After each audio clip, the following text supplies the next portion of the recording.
There's no feeling more intense than starting over. If you deleted your homework the day before it was due, as I had, or if you left your wallet at home, you have to go back after spending an hour in the commute. If you won some money at the casino, and then put all your winnings on red, but it came up black.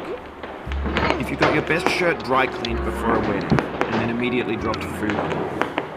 If you won an argument with a friend, and then later discovered that they just returned to their original view. Starting over is harder than starting up. If you're not ready for that, like if you've already had a bad day, then what you're about to go through might be too much. Feel free to go away and come back. I'll be here. Alright, thanks for coming with me on this trip. I'll understand if you have to take a break at any point. Just find a safe place to stop and quit the game. Don't worry, I'll save your progress, always, even your mistakes. This game is a homage to a free game that came out in 2002, titled Sexy Hiking. The author of that game was Jazzo, a mysterious Czech designer who was known at the time as the father of B-games. And B-games are rough assemblages of found objects. Designers slap them together very quickly and freely, and they're often too rough and unfriendly to gain much of a following. They're built more for the joy of building them than as objects. In a certain way, Sexy Hiking is the perfect embodiment of a B-game. It's built almost entirely out of bound and recycled parts, and it's one of the most unusual and unfriendly games of its time. In it, your task is simply to drag yourself up a mountain with a hammer. That act of climbing, in the digital world or in real life, has certain essential properties that give the game its flavor. No amount of forward progress is guaranteed. Some lifts are too sheer or too slippery, and the player is constantly, unremittingly in danger of falling and losing everything. Anyway, when you start Sexy Hiking, you're standing next to this dead tree that blocks the way to the entire rest of the game. It might take you an hour to get over that tree. A lot of people never got past it. You prod and you poke at it, exploring the limits of your reach and your strength, trying to find a way up and over. There's a sense of truth in that lack of compromise. Most obstacles in video game worlds are fake. You can be completely confident in your ability to get through them once you have the correct method, or the correct equipment, or just by spending enough time. In that sense, every pixelated obstacle in Sexy Hiking is real. Obstacles in Sexy Hiking are unyielding, and that makes the game uniquely frustrating. But I'm not sure Jazzo intended to make a frustrating game. The frustration is just essential to the act of climbing, and it's authentic to the process of building a game about climbing. A funny thing happened to me as I was building this mountain. I'd have an idea for a new obstacle, and I'd build it, test it, and it would usually turn out to be amazingly hard. But I couldn't bring myself to make it easier. It already felt like my inability to get past the new obstacle. It was my fault, as a player, rather than as a builder. Imaginary mountains build themselves from our efforts to climb, and it's our repeated attempts to reach the summit that turns those mountains into something real. When you're building a video game world, you're building with ideas, and that can be like working with quickset cement. You mold your ideas into a certain shape that can be played with, and in the process of playing with them, they begin to harden and set until they're immutable, like rock. And at that point, you can't change the world. Not without breaking it into pieces and starting fresh with new ideas. For years now, people have been predicting that games would soon be made out of prefabricated objects, bought in a store and assembled into a world. For the most part, that hasn't happened, because the objects in the stores are trash. I don't mean they look bad or that they're badly made, although a lot of them are. I mean they're trash in the way that food becomes trash as soon as you put it in the sink. Things are made to be consumed and used in a certain context. And once the moment is gone, they transform into garbage. In the context of technology, those moments pass by in seconds. Over time, we've poured more and more refuse into this vast digital landfill that we call the internet. It now vastly outnumbers and outweighs the things that are fresh and untainted and unused. If everything around us is cultural trash, trash becomes the new medium. The lingua franca of the digital age. You can build culture out of it, but only trash culture. B games, B movies, B music, B philosophy. This is what digital culture is. A monstrous mountain of trash, the ash heap.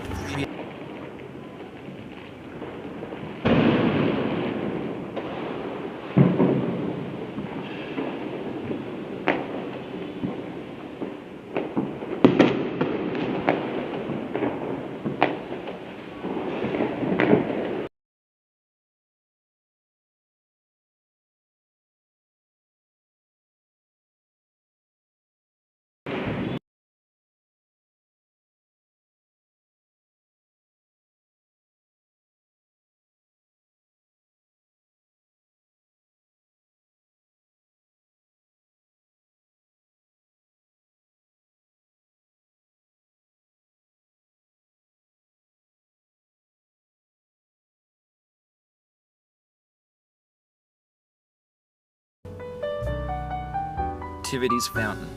A landfill with everything we ever thought of in it. Grand, infinite, and unsorted. There's 3D models of breakfast, Gen X's fanfic novels, scan magazines, green screen Shia LaBeouf, banned snuff scenes on Live League.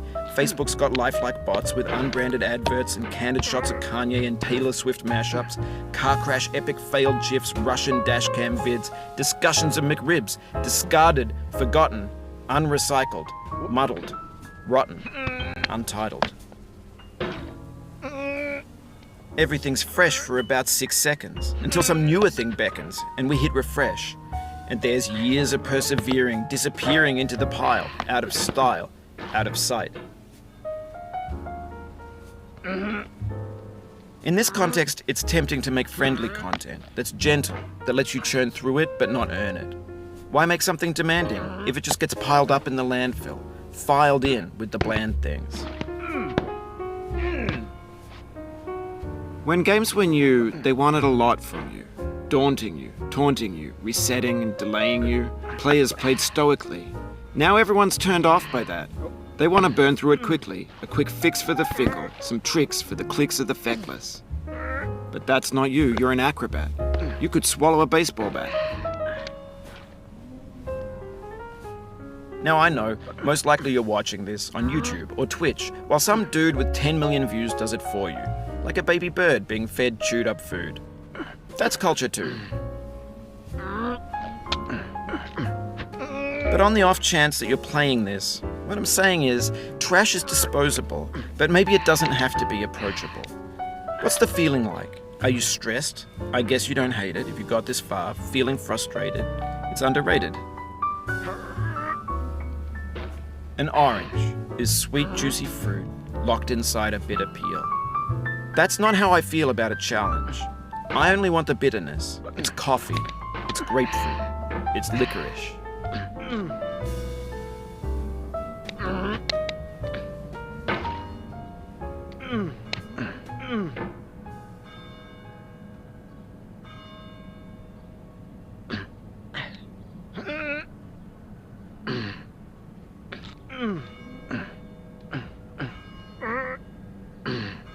No.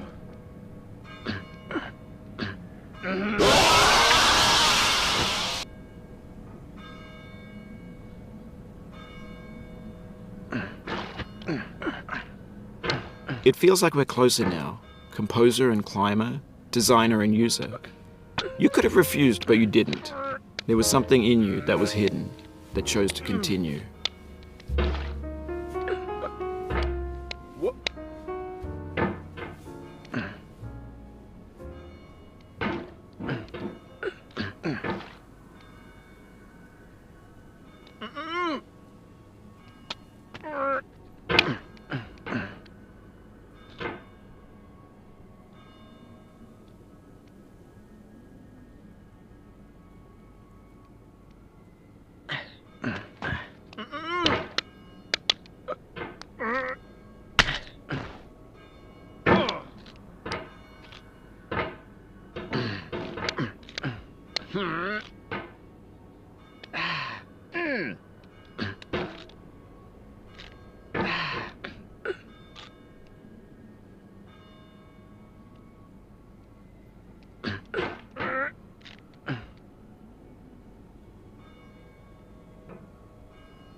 It means a lot to me that you've come this far, endured this much.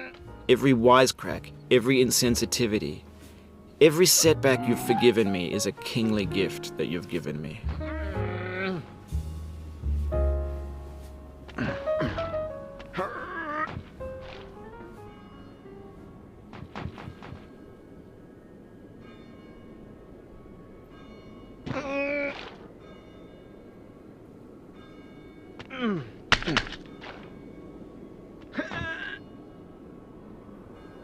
We have the same taste, you and I. It's not ambition, it's ambition's opposite.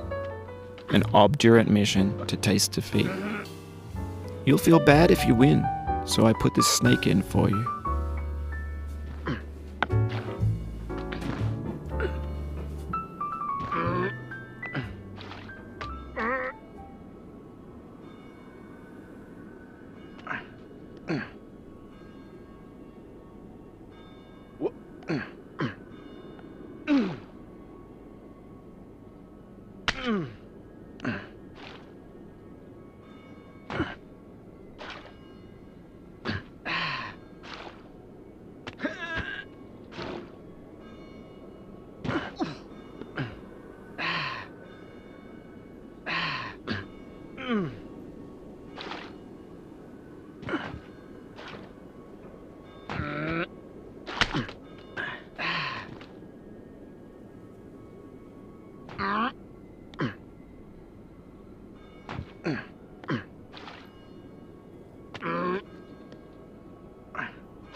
Have you thought about who you are in this?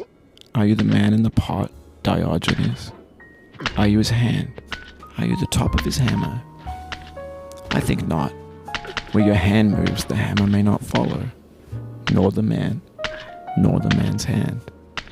In this you're his will, his intent, the embodied resolve in his uphill ascent.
Now, you've conquered the ice cliff, the platforms, the church, and the rectory, the living room and the factory, the playground, the construction site, the granite rocks, and the lakeside. You've learned to hike. There's no way left to go but up. In a moment, I'll shut up. But let me say, I'm glad you came.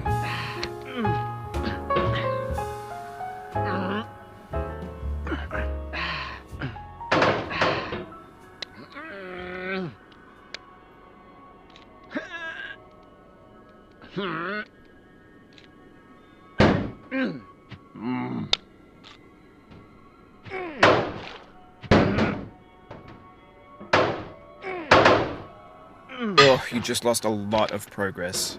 That's a deep frustration, a real punch in the gut.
No.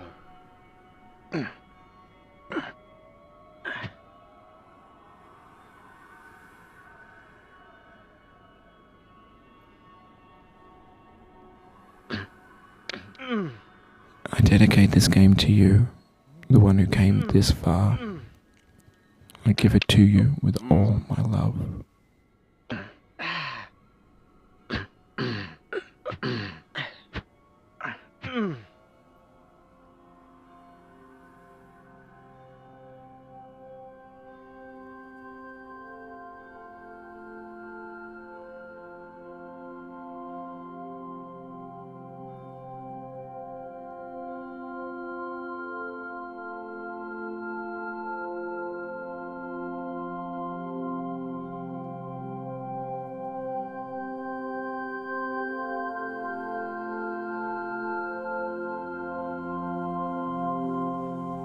I'm going down the road feeling